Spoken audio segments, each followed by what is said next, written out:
Մոնթե Մելքոնյանի մահվան օրվա կապակցությամբ Մոնթե Մելքոնյան հիմնադրամի ղեկավար Ալեկ Ենիկոմշյանն ու հատուկ նշանակության խմբի ղեկավար Մոնթեի զինակից Վովա Վարդանովն այսօր ասուլիսում հիշեցին եւ ներկայացրեցին ազատամարտիկի անցած ճանապարհը։ Ալեկ Ենիկոմշյանը նկատեց, որ Մոնթե Մելքոնյանը Արցախյան պատերազմի այն ազատամարտիկներից է, ում մասին շատ է խոսվել։ Դրական գերբար է եւ այնքան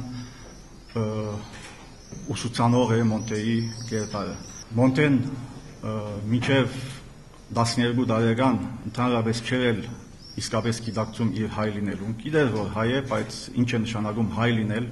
Ալեկ Ենիկոմշյանը հիշեց, որ նրա մուտքը որակական նոր վիճակ ստեղծեց Ասալայի ներսում։ Բանախոսը հիշեց, որ տարբեր պատճառներով Մոնթեն ընկերների հետ ունեցել է տարակարծություններ։ 83 թվականին դուրս եկավ Ասալայից եւ շատ դժվար պայմաններում լրիվ ընդհատակում մշտապես հալածված տարբեր կողմերից Ֆրանսիայում ձերբակալվեց 4 տարի են մի քիչ պակաս մնաց Ֆրանսիայի բանդերում այդ ժամանակը օգտագործեց իր քաղաքական ազգային ազատագրական պայքարի մտքերը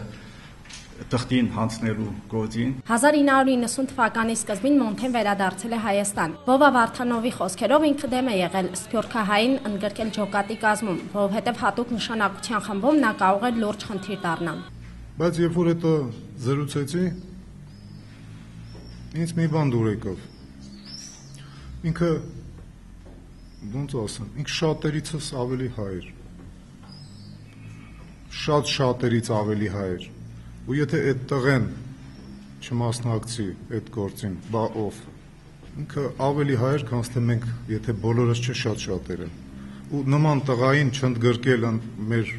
կազմը, դա անհնարին էր։ Ալեկ Ենիկոմշյանը հավաստիացրեց, որ Մոնթեն հայ ժողովրդի ոչ միայն սուրբ նահատակն է, այլև նա այնպիսի կերպար է, որ մշտապես օրինակ է ծառայում։ Մեկը Մոնթեի գաղափարական եւ բարոյական կերպարն է։ Մոնթեն մասնակցեց Արցախի ազատագրական պայքարին ոչ բարձրապես որպես զինվոր, ոչ բարձրապես որպես մարտական հրամանատար։ Այդ երկուսը հաստատապես եղել են եւ իրենց մեծ նշանակություն են ունեցել։ Բայց Մոնթեն Արցախյան ազատամարտը ընկալում էր ընդհանրապես հայկական ազատագրական պայքարի ձիրից ներս ռիսմագով եւ ուներ ամբողջական պատկերացում հայկական ազատագրական պայքարին։ Շատ լավ գիտակցում էր, թե Արցախը ինչ նշանակություն ունի ընդհանրապես Հայաստանի, այսօրվա Հայաստանի Հանրապետության իր 29000 քառակուսի կիլոմետր ծավալով, ինչքան մաքուր անպից անձնավորություն է եղել Մոնթեն։ Ոչ մի ձևով իր հրամանատարի հանգամանքը չի օգտագործել, որովհետև ինքը գիտակցում էր, որ իր պայքարը հեղինակության պայքար չի, այլ նաև հայ մարդու եւ հայ մարդու որակի պայքարն է։ Աննկարագրելի գամքի ուժն է եղել, որը եւ իր կյանքի մինչեւ Արցախյան հատվածը ժամանակաշրջանը եւ նաև առավել եւս Արցախյան պայքարի ժամանակաշրջանում իր ընդհանրապես հուսահատություն բառը իր համար գոյություն չի ունեցել եւ ամենադժվար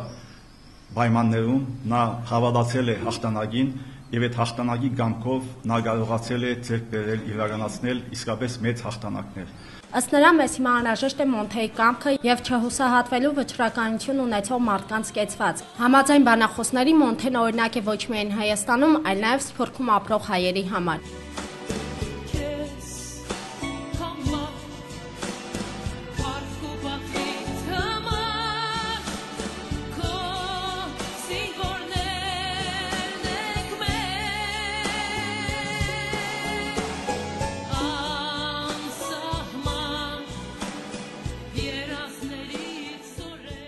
Սեյդա Տեր-Ղազարյան, Հովիկ Գրիգորյան, Սլակե։